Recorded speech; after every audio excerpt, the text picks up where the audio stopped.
And then I'm Diane Coleman. I'm the marketing manager here at Urban Art Space. Been here for about 2 years, and this is our third artist in residence that we'll be having in the space.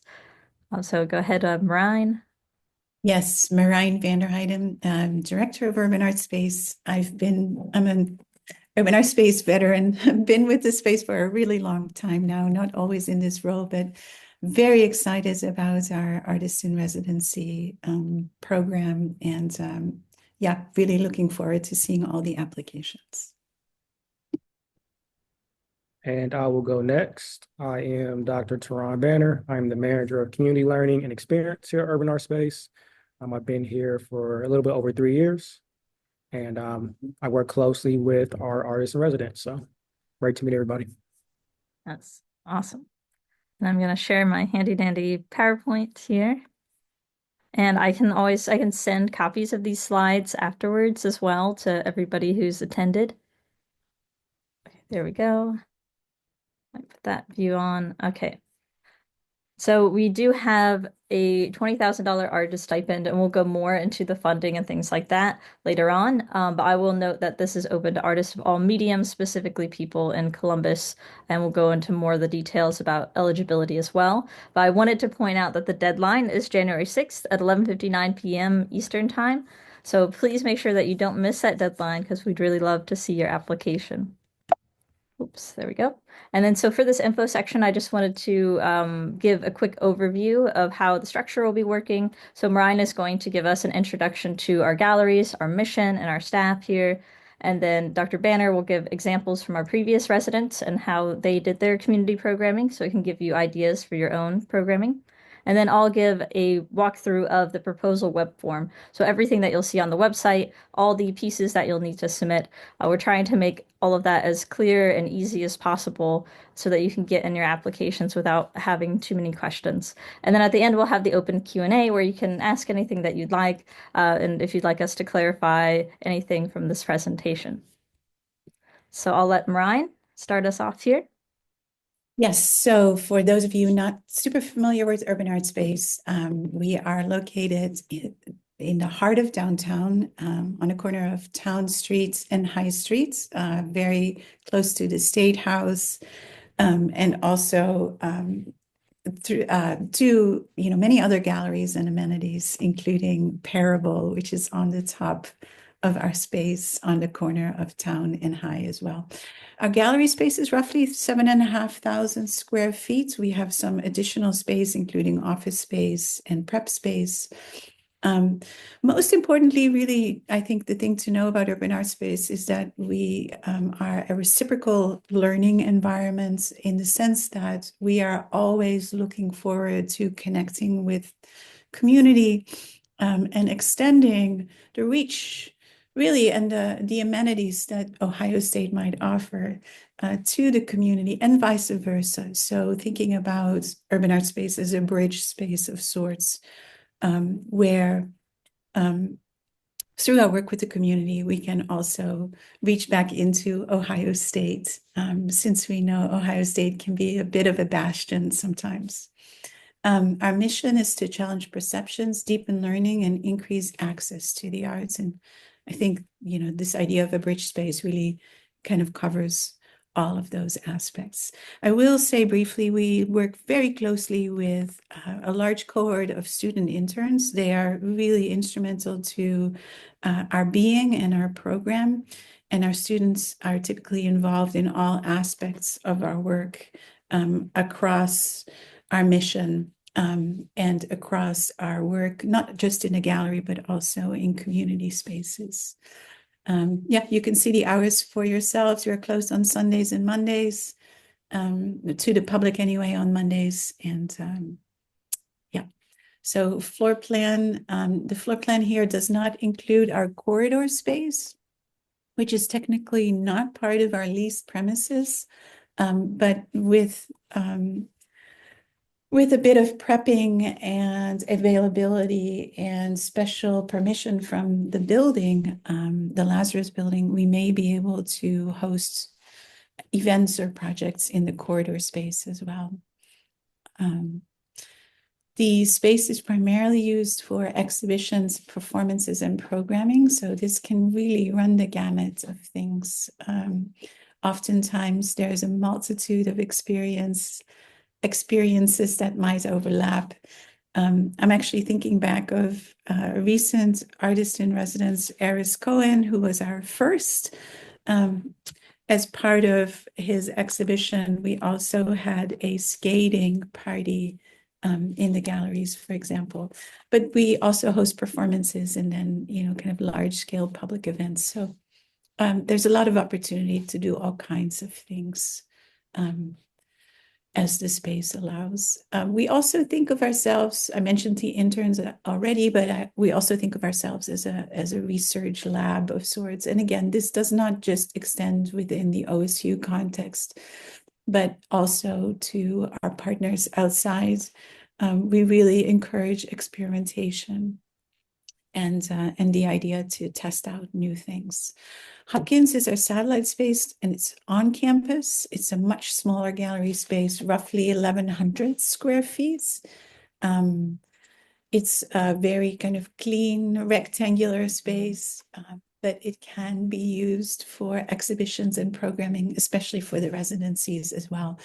The hours there are a little more limited, mostly confined to weekdays, because it coincides better with when there's an audience on campus.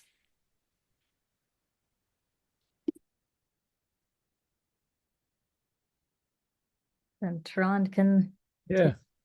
So I can go over the next few slides. The community artists in residence is essentially that in name, right? We're looking for artists who their practice is situated in and with the community. That's very important. And so we have a commitment to the Columbus community that includes, the neighboring spaces and some of the spaces which are a little bit further out, but also includes community organizations. You see some listed here, Columbus City Schools, Maroon Arts Groups, name a few. But that is always expanding. There's tons of other partners that we work with that I can name. But essentially, we're challenging, or we're looking for artists who, yes, want to have their work in a gallery space and hung professionally, but also are considering how their art might interact and be engaged with in the community. So what does it look like to have an exhibition? What does it like to have a program or an opportunity to do art in these community spaces outside of OSU, outside of urban art space?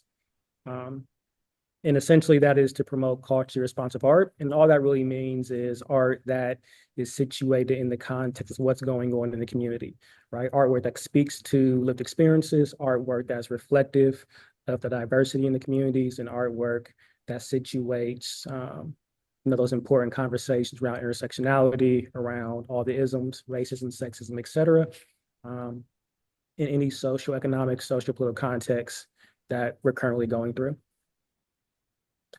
And so community programming, these are a few things, but it's not limited to this. So, if you have an idea, if you have a something that you want to do, we can make that happen. We're all for that. But some of the things we've done in the past, panel discussions, guided tours, workshops, performances, which you see here. This is Ajane Dawkins, who was also one of our artists in residence. We've had film screenings, like Mariah was saying. We had a skate demonstration that centered Black skate culture and centered that community, and kind of how that is a safe space and how that is a form of embodied expression that's particular to certain communities. So we had that in the space. We've done things, we've done murals at Ames Elementary. So there's so many ideas and opportunities there that we can bring to life. But these are a few things that we've done in the past. And then you see some more things here. And if you're familiar with Columbus, you might know some of these people, but we love to collaborate with other artists, with OSU as well, because we are an extension. So there are some resources, there are some spaces, there are some additional opportunities that comes along with that. But more importantly, how do we kind of create an idea where 1 + 1 = 3, right? So you have OSU, you have the community, the artists and residents, and how do we create something new from that? Some of the signature events that we have that this community artist can be a part of or can almost take on for a variation of their own is the Artist Commune. And so that happens monthly. Normally it's held the last Friday of each month. And it's always about either a certain topic, a certain theme, or exploration for that time. And it can happen at Urban Art Space. It can happen at, this is at the Hale Center. We've had some at the Maroon Arts Group. We've had some at the King's Art Complex. It can be anywhere, but it's always about communing, right? Having community and conversation with the artists, arts community, and local community around any kind of subjects. And, co-creation, co-making, co-experimentation, whether that's music, whether that's poetry, whether that is photography, whether it's a live drawing session. Well, we've had, yoga in the space. So all types of different opportunities for that. And again, that doesn't have to be something that this artist uses for their program, but it is an option. So that's another thing that's important. We have things going on where you don't have to recreate the wheel if you don't want to. You can collaborate with existing programming, but if you do want something different, there's an opportunity as well. And then you see our staff here, our senior staff. So the ones who are on this call, you have Ashley, Martin, Kuhn, and Kate. I think I'll pass it to Diane. And then, as Mariah mentioned, we have our team of wonderful interns. We have about 15 to 20 interns at any given time. And so they help a lot with all processes of exhibitions and programming. So they'll often staff the events, they'll help plan them. We have design interns, photography interns. They help with marketing and installation. So the resident will be working very closely with our students as well, who will be helping their program come to life along with our 6 full-time staff members. And then our community artists and residents that we've had before that they're actually continuing with us through this month and then to early January, they might be doing a collaborative project together. But Eris Cohen was our first one. He was a painter, muralist, educator. And then Ajane is a poet, a theologian, and educator as well. So both of them have a lot of teaching experience, as a lot of artists do, which is very helpful in planning this programming because they're already very heavily involved in the community in some way. And then I wanted to show what their culminating project was. So if you've looked at the application, you might have seen that, like, okay, there has to be some sort of exhibition or performance or project. And so since Eris is a painter, he did a solo show showcasing his large-scale paintings and a lot of different works from across his career. And that filled half of the gallery space, the upper gallery. And that was, as Mariah mentioned, there was a skating performance as part of that for the opening reception, which is really amazing just seeing the space activated in that way. We really like that kind of those original approaches to activating an art space that you might not see in other places. And then Eris also did a number of community programs. So this is actually from his residency website. There's a list of all of his different programs. Each of these you can expand to see more description about them. So he did a mural project with Muller Elementary.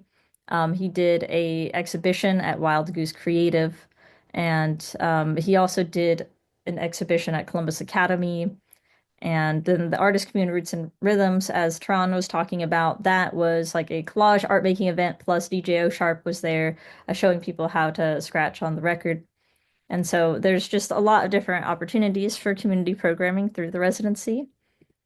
And Ajane's residency exhibition was a little different because since she's a poet, she's a, spoken word, she's more like words based, but she found a way to translate that into a visual medium in her exhibition. So you'll see her use of vinyl here. She had the walls painted purple as an accent.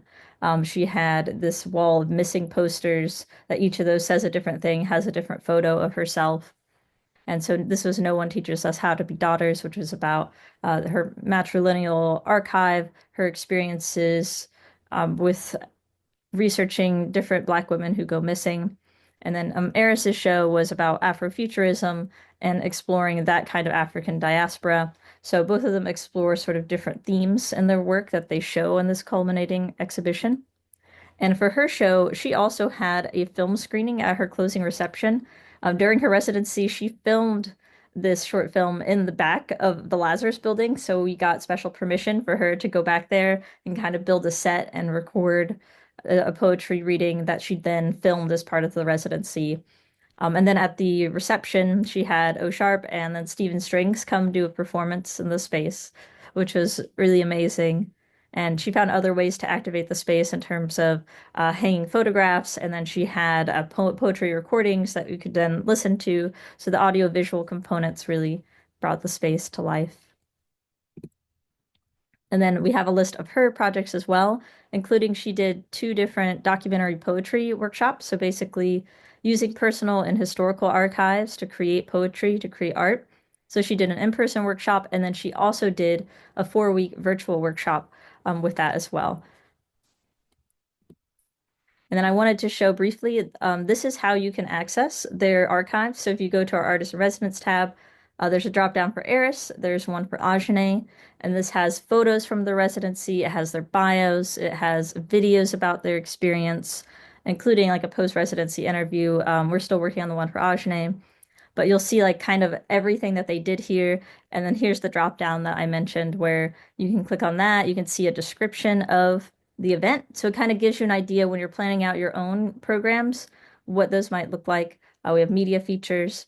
And then we also have an exhibition archive for both of their exhibitions that shows like all the pieces that were shown there, as well as the description labels for them. So you can get really a strong idea of what types of projects are possible in the space. We're very interested in going beyond, doing something different than what we've already done. So just think of this as a starting place rather than a model.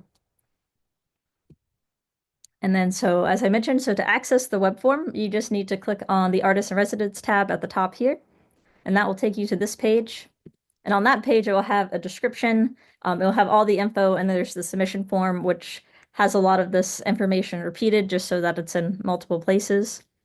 But as it says here, that we're looking for community-centered arts and culture projects, and we don't offer studio space or housing, but we're focused on providing this artist stipend and the community programming so that an artist can use that as their kind of sandbox for artistic projects.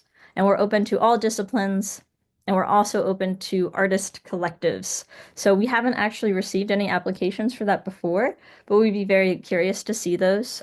So that would be like, an artist of like 2 or more artists collaborating in the space. And then in terms of funding, that would mean that the funding would be divided across those artists and across those projects. So, and then to touch on the eligibility factor, we are open to individual artists and collectives residing in Franklin County or adjacent counties. And the adjacent counties include Union, Delaware, Licking, Madison, Pickaway, and Fairfield. And that's just because we need the artists to be accessible for meetings, to come in for our biweekly meetings every 2 weeks, and to do the programs and exhibitions. And then our other eligibility factor is that the applicants must be at least 18 years old and not currently enrolled as full-time students in higher education. So at this time, we're not accepting undergrad or graduate students, but after they've graduated, we're more than happy to consider their application. And then our ideal qualities. So we're looking for somebody who's community focused and collaborative minded, somebody who's flexible and adaptable, especially because we have a very fast-paced environment that we work in. We put in 40 to 50 shows per year.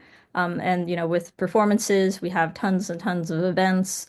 We have a lot of people in the space with the interns, so our internship program is very important to us. So it's we need somebody that's able to kind of adapt to that schedule, adapt to the needs of the space. And we're looking for somebody who's passionate, empathetic, and involved, and that describes Ajane and Eris to a T. And somebody who's organized and reliable, because planning 5 programs in an exhibition can involve a lot of moving parts. So if somebody has their own organizational system, we want to have them use what works best for them. And so if they come in knowing what that is and they can bring it, we can help them bring those plans to life. And then we also want somebody who has an artistic practice that helps UAS reach new audiences. So somebody that has like a discipline or an approach or a focus that is different from what we've already offered here at UAS so that we can expand the boundaries of how we're approaching art. Okay, now the funding and support. So there are 2 funding components here. So one is the artist stipend, and that's just $20,000, and that is for the recipient's personal artistic practice with no restrictions or expectations on how this funding is spent. And so the reason for the stipend is to support the work that the artist is already doing and creating their art and the community involvement that they have. So that way they can have more space and freedom to pursue those things. And then the programming budget is an additional $5,000, and that's for community-focused arts programming. And that's something that's free and open to the public. And this funding can be used towards paying other artists or buying workshop supplies, or other costs that we might not think of. And so that will be very flexible depending on what is proposed in the artist budget. So that's one of the sections on the application. And I do want to note that the payment for these things takes a very long time because we have to go through Ohio State's payment system. So the artist and their collaborators will have to submit a form, like hopefully months and months ahead of time, so that they can get that payment on time. Because that is something that we run into a lot is like, oh, we want to do this pop-up exhibition, it's next month, but then the artist might not get paid until 4 months after the exhibition. So we try to start that process as soon as possible. And then we also have in-kind contributions. So our additional support we can provide is the gallery venue, any kind of logistics, like planning out the event, the timing of it, where to order things. We can help with installation. We can help with marketing and design and photography. We can assist with some of the catering and then also staffing the event. And we do have this small communal office space. As you can see in this picture, it's pretty small. You're welcome to come in. This is where we'll have like our biweekly meetings, things like that. But it is a pretty small space and there's a lot of people coming in and out of it, but we always like to have people there. And then for the program duration, the residency will be 9 months. So our previous residencies, they started out shorter, 4 to 5 months, but we decided that it really needs a lot more space to flourish and for us to dedicate the time and resources to it and for the artist to as well, so that none of us feel rushed in that programming. So the 9 months will span from March to November. And then we will also have bi-weekly meetings, as in every 2 weeks. We will meet in person at Urban Art Space to do the planning, to go over any, budgetary needs, to go over like what everybody needs to do before the next meeting. And then the expectations. So, as I've mentioned a few times, we're really looking for somebody who can deliver 5 public community programs throughout the residency. So you saw some examples with Eris and Ajane where they have workshops that they taught, or they hosted an artist commune, or they went out into the community and did some type of program. And then the residency will have like a culminating aspect, something large scale, something that showcases the work they've been doing in the community or the artistic exploration that they've been doing outside of their time with the programming. And so that can be at UAS, it could be at Hopkins, it could be at a different venue that the artist is interested in. But we try to make that, whatever that dream is, come true. So whatever your pie in the sky ambition is, we really love it when artists take risk and want to do something really big. And then also all the programs, they need to be open, accessible to the public. We are a nonprofit and we really pride ourselves in being able to offer free resources to the public. And then I wanted to emphasize that the residency is not a staff position or a form of employment. So it's not like a hiring thing. It's not, you don't have the expectations of a staff member at all. But we really want to keep things within scope. And the artist will sign a contract so that all of these expectations are clear up front, so that for you and for us, that everything is within the boundaries of what's expected and that you're not doing more than you're expected to do. And so the purpose of the funds is to enable the artists to continue their community-centered work. Okay, and I'll let Mariah take over this section here. Great. Thanks, Diane. And thanks for that really thorough explanation. There was a question really quickly about, if we could go into detail a little more about the 5 community events. I think, Diane, you clarified most of that. So the idea is that we are really looking for 5 different types of events. So not a series of the same events recurring, but really 5 different types of involvement, 5 or more ideally. And again, what and Dr. Banner has already mentioned is what has been done in the past can serve as a kind of jumping board for you all to think about. But it's not necessarily, what we are looking for per se. What we are looking for is, your ideas, your research, your experimentation, and, ideas that are very specific to your practice. So they could be, very different from some of the things that we've shown. And we are excited to see that as well and reflected in your application.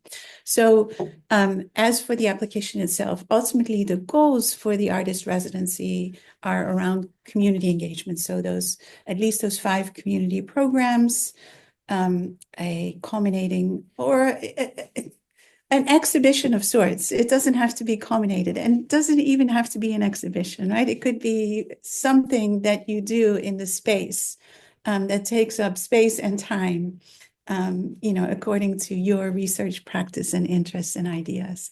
The idea, however, is that it involves, community engagement, that we are truly thinking about how to connect with the community around us, how to bring community members in, how to extend what the work we do into community spaces. Second expectation or goal is around artistic development, both for you, but also for us, to continue to grow in our practices and to continue to experiment and research our work. Our work will be very collaborative. So, the idea around the residency would be that you bring us into your practice and that we bring you into, what we have to offer through Ohio State. Diane already showed the beautiful websites or the web pages that have been created for both Eris and Ajane. So the idea of that documentation process is really key to us as well, not only, again, for our records to be able to tell the story, but also for you to be able to have something very robust to take away at the end of your residency, a strong piece of documentation that can tell the story of your work and your collaborative involvement. The showcase, exhibition, event, whatever it is, yeah, again, according to your practice, or, as you feel challenged. When we worked with Ajane, the exciting thing is that she did want to do an exhibition with visual work, integrating visual work with her poetry work, which resulted in incredible body of work.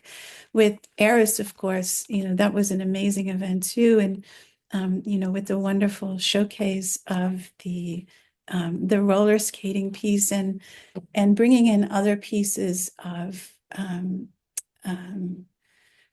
Eris's involvement in the community into that event made it an incredibly lively occasion. We have, many events and exhibitions that we've done in the past. You're, of course, welcome to draw on those for inspiration. But again, we would love to see what you bring in as related specifically to your ideas and your research. The professional development consists of, again, whatever you might need that to be. Through Ohio State, we have access to a number of different resources. So, and on our staff, we have a number of resources as well. So there could be skill building involved for you if there's something that you wanted to extend to the larger community as a skill building type of workshop, for example. That's another possibility. So professional development can go into a number of directions. And then the evaluation and reflection is something we tend to do throughout the residency. We're really kind of the mindset that it's very important to always talk about how things are going, how things went, so that we can change and better our plans in time, resulting in hopefully the best possible experiences. But of course, there will be a post-program evaluation as well, and then an artist interview, and then, of course, the webpage reflecting the experience in the end. And then the idea would be that you would become, part of our family in a way, as in we develop a strong relationship with you, with the possibility of doing ongoing work and serving as a community resource. So working together, not just as part of the residency, but hopefully in the future as well, as a way of supporting each other through the work that happens both at UAS and beyond, especially in the community.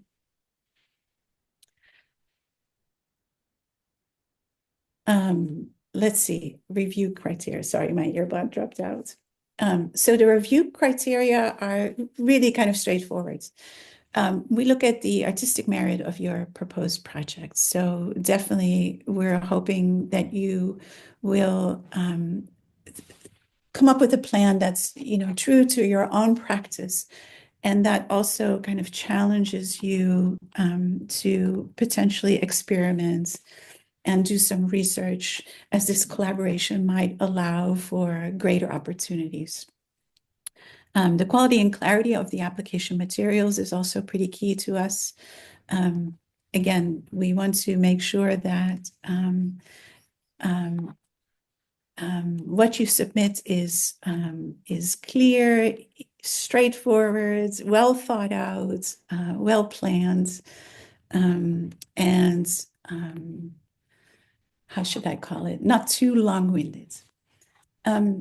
As for the expected community benefit, that can really kind of depend, again, specific to your practice and specific to the ideas, but the community and the way we might impact community through our work together is really at the center of the community artist in residency with UAS. We're also looking for your own spin on things, right? So again, we are not hoping to necessarily duplicate programming that we've done in the past. Certainly, it makes sense if we do a panel discussion or a walkthrough or something kind of specific to an exhibition or a program, but we're also really looking for you and your take on things and aspects of community engagement that are really unique to your practice. Finally, and not least importantly, we are looking for feasibility and clarity of your plans. So because we are really determined to deliver on your ideas, we want to make sure that you've thought them out very well and that together we can pursue these ideas to truly make them happen. Great. Okay. And I'll walk through the actual application itself. So this is the web form on the website that I mentioned. And these are the items that you'll need to attach or submit. So you'll have an online application form, proof of residency, statement of intent, CV, resume, community programming budget, and 5 work samples. Those are the 6 things that are required. And then you have 2 optional sections, which are a press kit and a letter of support. And so I'm going to go through each of these so you can see exactly what you need to submit. So the form itself is very simple. It's only 5 things. It's just your name, address, phone number, email, and then the personal website is optional. If you don't have a website, you can feel free to put your Instagram there, just anything that gives us additional information about your work. And then for the proof of Ohio residency, this is just to show that you live in one of those Franklin County or adjacent counties. And so you can use your driver's license or a utility bill or anything that just has your current address on it. And then the statement of intent is probably one of the most important pieces. So it has 500 words max. This is where you're going to detail what your projects would be and who you are as an artist. So we put on the application recommendations for what you could include in here, but you can kind of follow your own model, whatever expresses your ideas the best. We mentioned that you could describe your current artistic practice, your mediums, your process, your themes, what you want to expand upon during the residency, and then your skills and resources that you'd bring to the residency and what you'll achieve with those skills for your 5 programs and your culminating project. And then, of course, we want to see that relation of your work to the community programming, particularly if you already have established partnerships or past experiences that sort of serve as proof of concept for doing these programs. Because you've done it in the past, you'll be able to do more of that type of work with this support. And then the other key piece is this community programming budget. So this is that $5,000. So you're kind of looking at how you might subdivide that. And we really do encourage artists to use this funding, especially like if you're going to pay other artists or you have certain key supplies or things to bring together a very large vision. And so I recommend listing out the budget for the 5 program ideas and the culminating project so we have a very organized list of what that might look like. And then things that you can include in that budget might be supplies, you might paintbrushes or ink or set pieces. We have a lot of supplies at the gallery, but there's certain specialty things we might not have, like screen printing ink. We might not have that on hand. The same with specialty printing. We have printers in the gallery for like large banners and just kind of standard printing, but we don't really have capacity for high quality photos. So that might be something that you include in your budget. Any sort of special technology or catering that goes beyond, just sort of light refreshments, transportation fees, if you're thinking of doing like a workshop and you want to transport people there, or payment for another artist. And so this community programming budget is also something that if that artist is selected, we'll be taking that exact budget that they submitted and discussing it and building upon it for the program. So that's why this is such a key piece. And then you'll have your work samples. So there's a maximum of 5 files here. And then you'll see that we're looking for examples of public programming or just any of your artistic work that's from the last 5 years.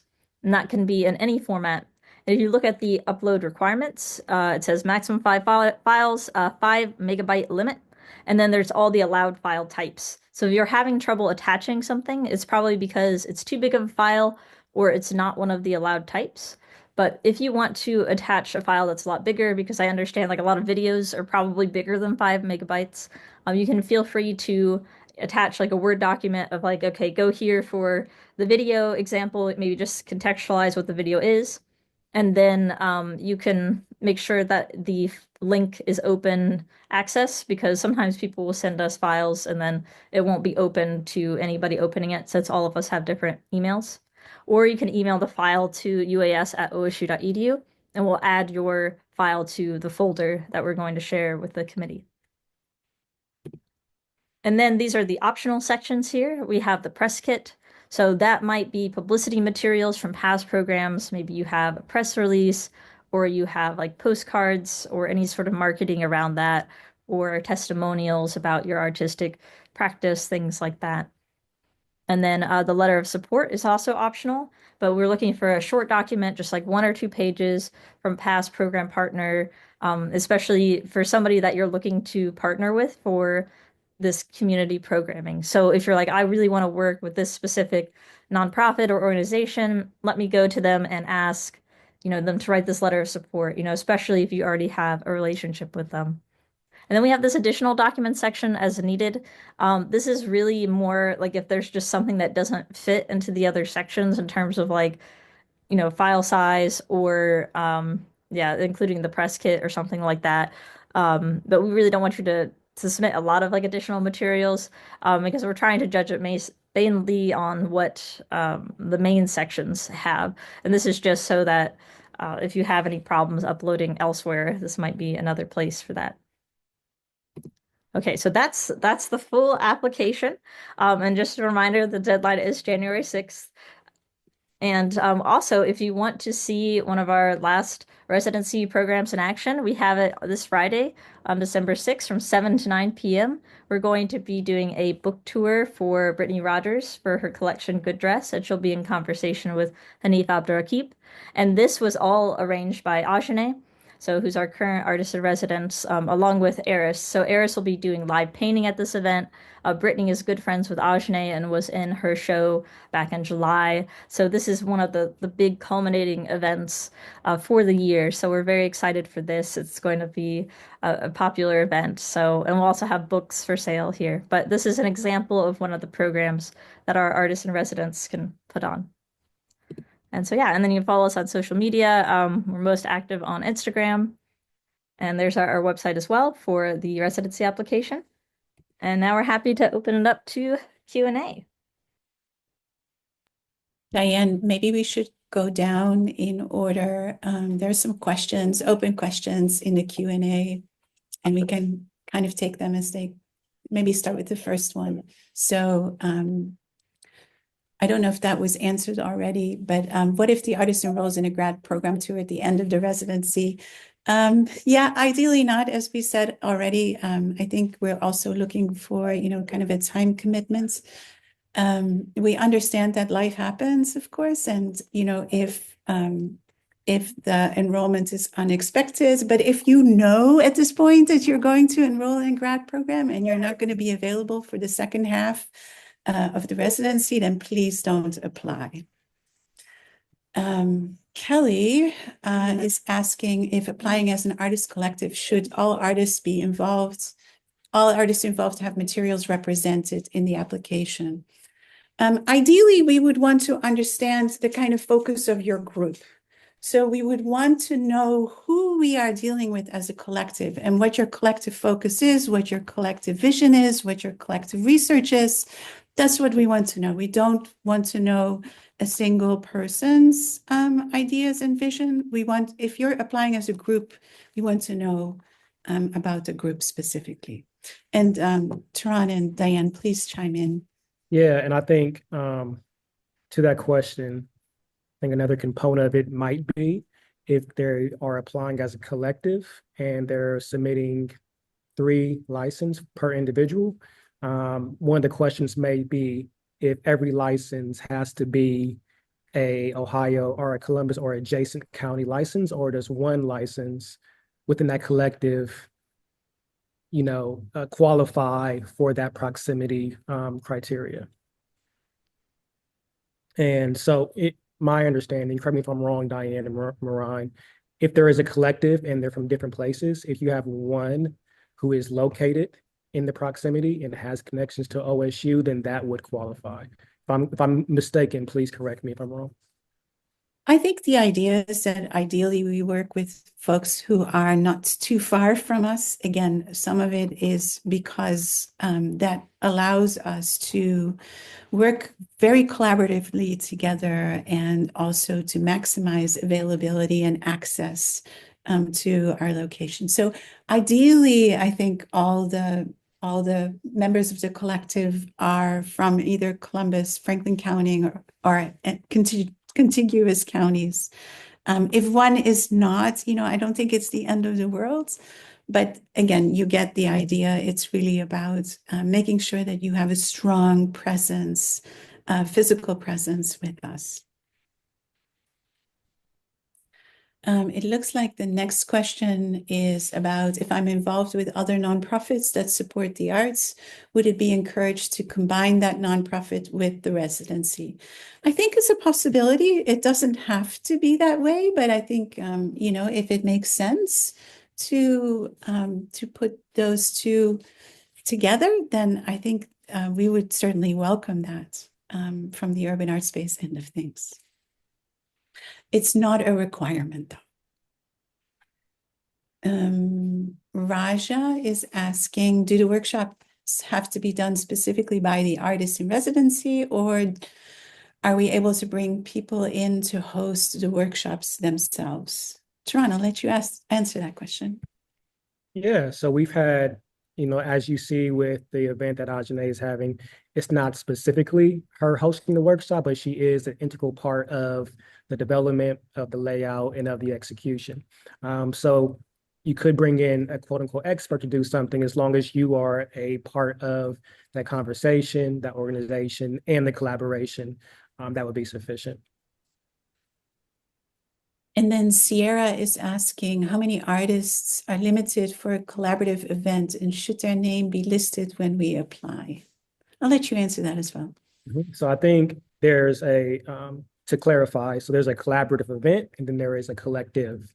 So if you're applying as a collective, then that is who is going to be not judged, but who is going to be reviewed for their content. And then those would be the artists. A collaboration can come after that person or the collective becomes the artist in residence, and then that collaboration doesn't have to go through the same process. And those collaborations can be, we've had collaborations with like 10, 20 people before, or one. So that is very flexible, but the actual application is specific to those who will be considered for the artist in residency. Hopefully that clarifies the difference between perhaps a collaboration and applying as a collaborative collective. Yeah, yeah, because I Now think that it's, yeah, for the like collaborative event, like with that, so Ajane did something somewhat like that for her culminating exhibition. So she had her show in the lower gallery, and then she had a show with five artists in the upper gallery, and then like another artist solo show in the corridor. So she curated those shows, but then as part of her community programming funding, she brought in those artists. So that was sort of the collaborative element, but then it was only her as the artist in residence, if that makes sense. Yeah. Diane, I'll have you take the next question from Elise, who's asking, have past resident artists also held a full-time job, and how feasible do you think that is?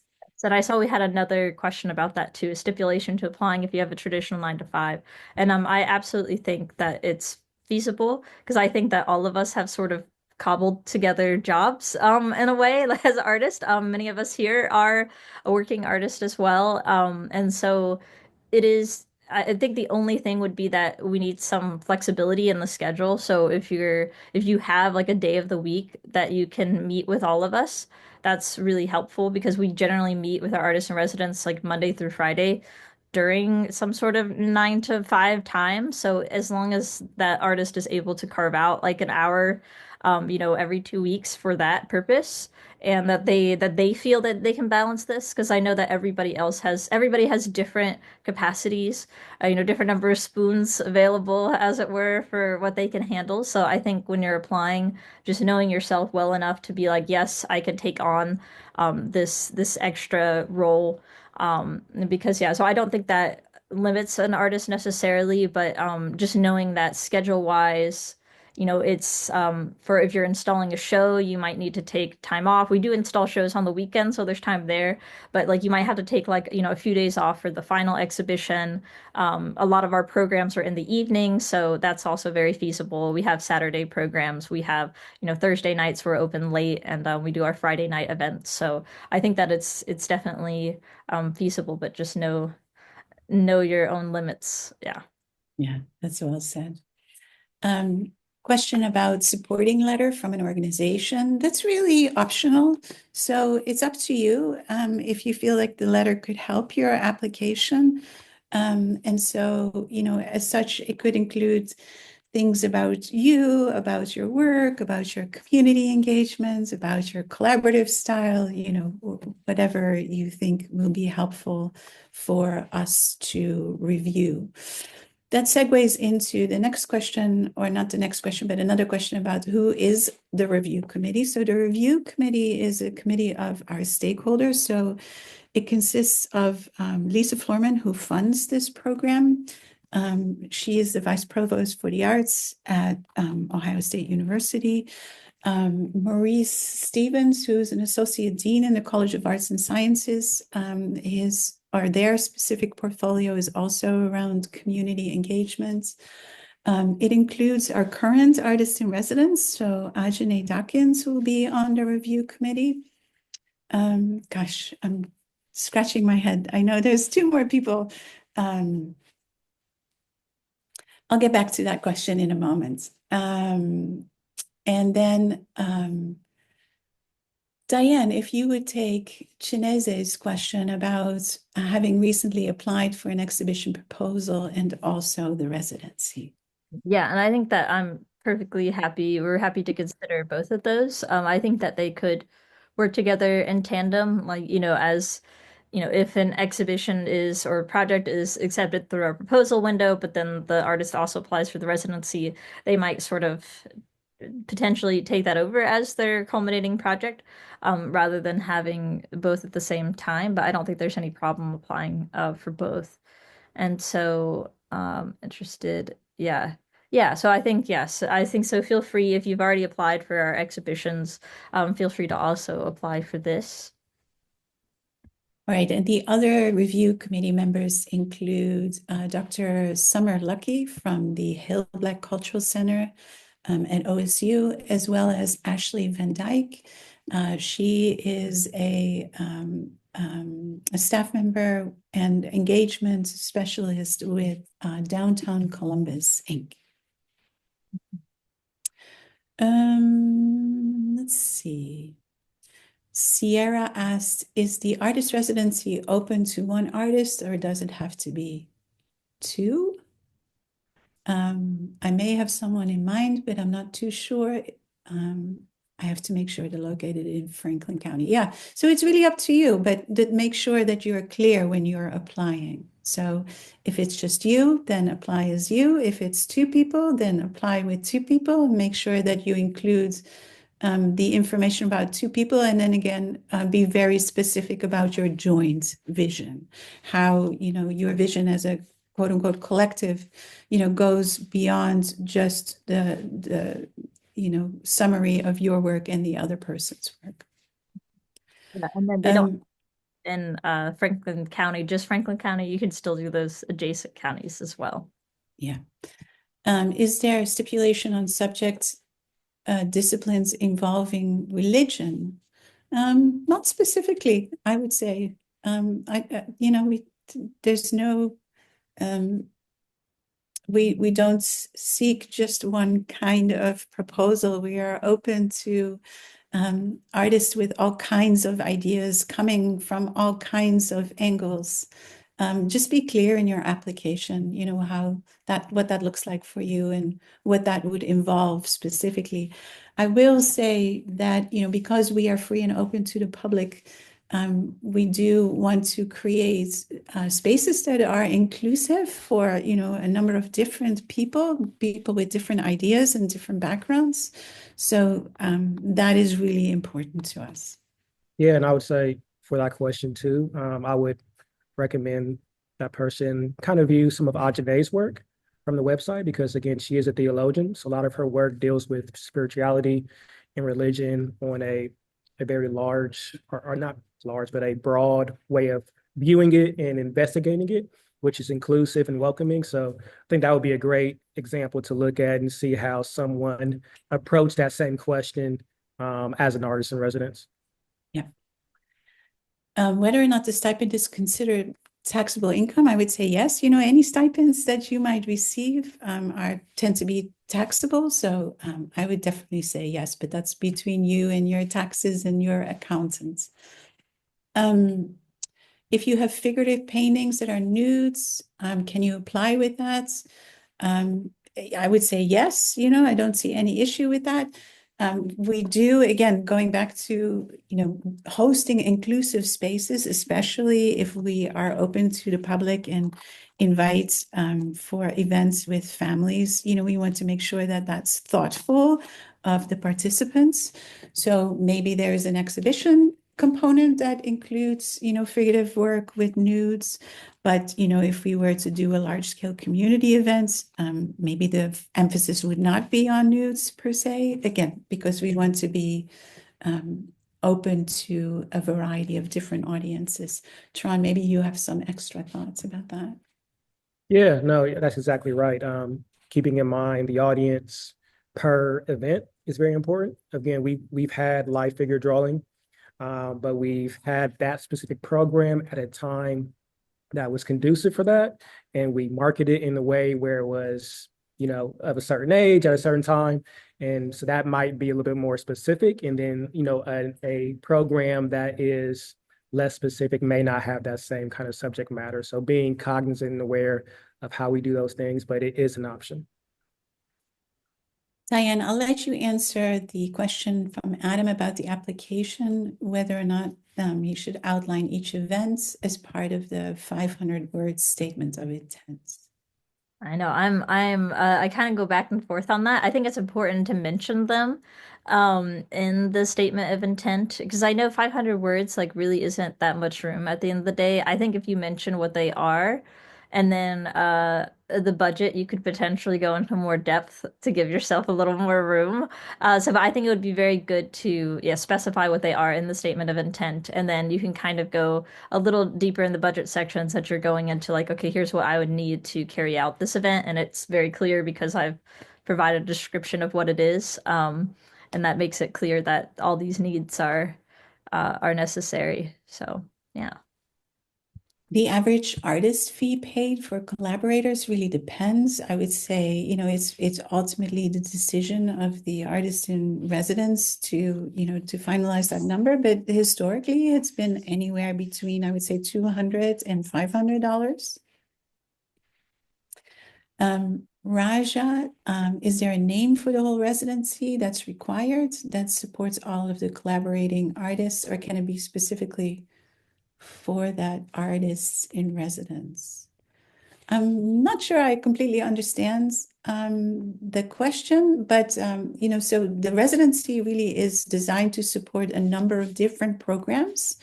And as we specified, there can be at least 5 different community events or more. And then in addition, an exhibition. All those projects can have different names or titles or ideas underpinning them. I hope that answers the question. Dana is asking about change. I think, Dana, include a link to whichever platform best reflects your current work and the work that you propose. So if that's Instagram, that would be great. We'd be happy to look at that. If it's your website, that's fine. Yeah, make sure that you are inclusive about that in your description and in materials that you might reference or attach. Would we need to specify in the application that we will or won't be showing nudes in our show? Sharon, I'll let you answer that. Yeah, so again, I think there's a need to distinguish the show and programming. So a show is a little more open because it is your art. So you might have new paintings, new photography in your show, but that show might not be a specific program, if that makes sense. But if it is a part of the program, then that would be something that's specified in your application. I'm going to have programming that discusses these topics with this sensitive subject matter for this audience. And if it's your show, you might submit artwork that's reflective of that. So I think if that makes sense, if it's part of your artwork for the show, then you submit that painting. If it's part of a program, you would specify what that looks like. Yeah, and it's really just a matter of like marketing and messaging because we've had like sexually explicit material in the gallery before or things that are otherwise sensitive, and we have signage that we can put out for people that are walking into the gallery that says, this, we could put up whatever language the artist would like to use. And then we can also, when we're marketing the exhibition or the program, we can say the appropriate age range for it, and that sort of thing. So I think in the application you can make that clear, but on our end we can also make that clear to the audience as well. Right. And then we're going to ask or answer one last question. So, and it will also say that our application is still open. So we are continuing to receive applications. So we don't have a final number for that yet. As far as proposing an event, things could always change. But as we mentioned before, if you're relying on us to help you with budget for the event and to pay collaborators, the idea would be that we know about this and can start planning for this as soon as possible, because any kind of delay in that will also delay artist payments. So for OSU purposes, ideally, we know things at least a few months ahead. But this is also for marketing purposes. Again, we understand if things change, and that's not the end of the world, but the idea would be that, we want to plan out at least a few months ahead, if not more. And I think there were 2 questions in the webinar chat that we missed that I'll really fast. And if there's any more that I missed that were in the chat, not the Q&A, please let us know. So there's one question. Is it a specific public fund from OSU that made this program possible so that I can encourage my lawmakers to continue to support that source? Will this be the second year of the program? would a nearly complete painting work in progress be looked down upon if submitted as a work sample? And the last part of that question, if community programming budget exceeds 5K, are we welcome to add our own money to the budget? So I will try to answer some of those, and Ryan and Diane, please chime in. It is a fund through OSU, so it's not necessarily a lawmaker that would uh, have access to that, but I do think support for the arts is going into that idea. So if you have lawmakers or on a federal or local level that you want to encourage to continue to support and advocate for the arts, I'm sure that would trickle down or up to OSU as well. Will this be the second year of the program? The next artist in residence, I think, will be going into the third-ish year. Second year, okay. I'm thinking like we've had two, so a lot of moving parts, but I guess the second year you are correct. Would a nearly complete painting work in progress be looked down upon? No, but keep in mind that it will be juxtaposed with perhaps work that is completed. So, put your best foot forward. That's a work in progress. That's fine. But if you think it is at a detriment, then I would consider that as well. And if the programming budget exceeds 5, are we welcome to add our own money to the budget? I would say you're welcome to. I'll say we try to make sure that we provide enough resources and support for that. But if there are specific things that are out of our budget or out of our hands, then, I think the artist is more than welcome to do that. I'll let you, Ryan, Diane, you chime in on that question before I go to the next one. No, I think that makes sense. We don't necessarily, we hope that our budget is big enough to support what you're doing. The idea for us is not necessarily for you to bring in a lot of your own money, but, at the same time, we also understand that this can be an opportunity. And, if you wish to invest additional dollars of your own, then yeah, absolutely. There's no rule against that. Okay, and then I think the last question that I see on my end is this only for visual artists or poetry, spoken word, arts aloud? It's for every genre. Yes. Awesome.